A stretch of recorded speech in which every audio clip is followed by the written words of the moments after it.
You were taught that the highest virtue is selflessness.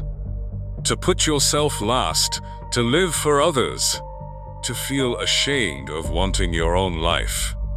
It sounds noble, but it is the most respectable way ever invented to disappear.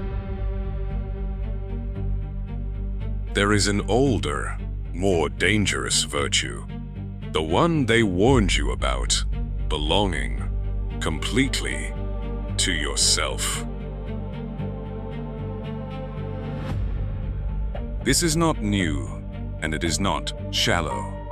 Even Aristotle, calmest of the ancients, said the good man must first be a lover of himself, not vanity, not greed, the simple, radical refusal to abandon the one love you were actually given.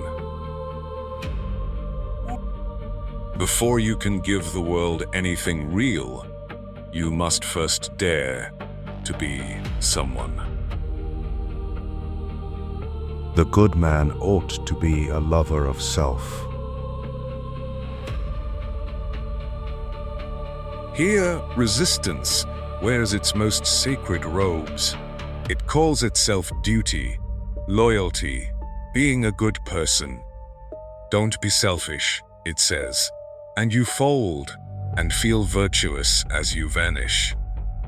But look closely at who profits from your selflessness. Very often, don't be selfish simply means stay small and keep serving me.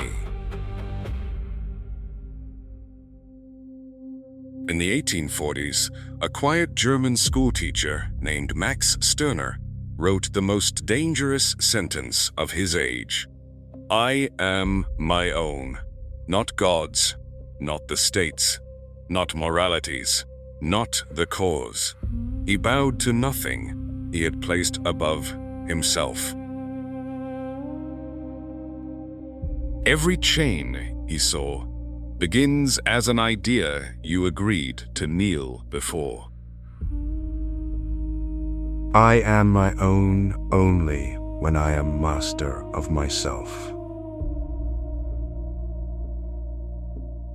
So count the cost of your selflessness.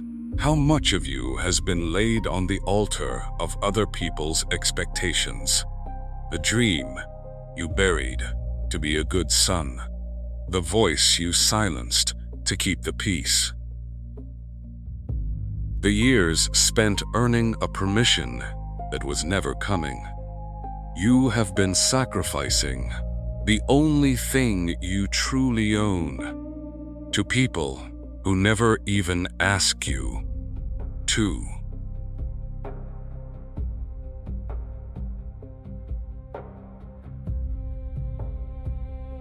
Ayn Rand built an entire philosophy on a single oath. I will never live for the sake of another man, nor ask another to live for mine. Neither slave nor master, neither the sacrificed nor the one who demands the sacrifice. To exist for your own sake, to make your own happiness the moral purpose of your life. She called that a virtue, and the world has hated her for saying it out loud ever since. I swear by my life and my love of it, that I will never live for the sake of another man, nor ask another to live for mine. Now hear the part the lazy always miss. The egoist is not the man who tramples others. That man is a slave too, a slave to his appetites, his ego, his endless need to win. The true egoist simply refuses to be trampled and refuses to live by guilt. He does not take what is yours. He just will not hand over what is his. So he deals with the world by trade, not by sacrifice. Value for value, respect for respect, effort for reward.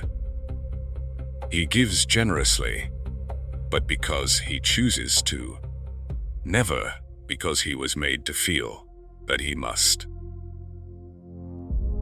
Nothing, said Stirner, is more to me than myself, and a man who owns himself has something real to offer, because, for once, the gift is actually his to give. And nothing is more to me than myself. You see it in the unapologetic self-made, the ones who built the thing with their own hands and refuse to feel guilty for it. I made this, they say. I owe you nothing you did not earn. The crowd calls it arrogance. But it is only a man who has stopped asking the world's permission to have built his own life.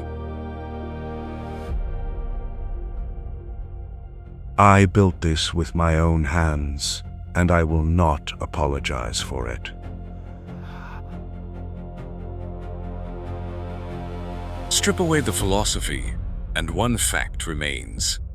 You get one life, one, and every hour spent living out someone else's script for it is an hour of the only thing you can never get back. This is not selfishness. This is arithmetic. The most honest question you will ever ask is, whose life am I actually living?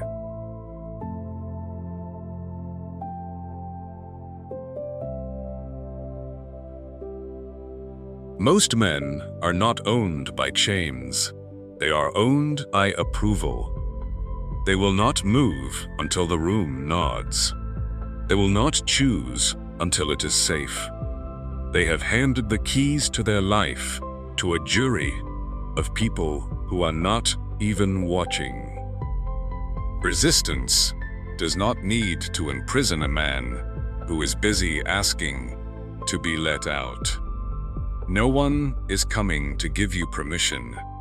The waiting itself is the cage. So take back the two words that run a life, yes and no. The egoist's power is that every yes he gives is chosen, and every no is clean.